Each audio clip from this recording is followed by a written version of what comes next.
Sveiki atvykę į Škoda automobilį 9879. Šiandien video, kaip įsirinkti dviratį. Visi pasirinkimai dabar. Pirmas pasirinkimas, kuris tiktų kaip tik jums visiems, tai kalnų dviračiai. Kalnų dviračiai turi sustiprintus rėmus, turi ratų didelį spindulį, platesnes padangas ir visi daugiau. Toliau, antras dalykas. Favoritas ties antras dviračių tipoje hibrido dviratis. Pats šauniausias, gražiausias, tampantis į teisingų pasirinkimų jūsų kaip tik. Tai va, renkantis hibrido dviratį reikia žinoti, kad ratų dydis yra nuo 28 colių ratų dydis.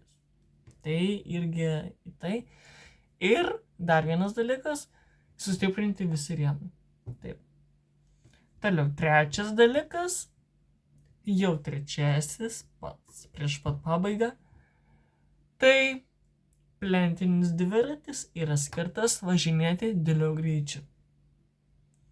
Bet jų dydis tik tai priklauso nuo jūsų, kaip jūs važinėjate, ir priklauso, kaip jūs elgiatės keliuose.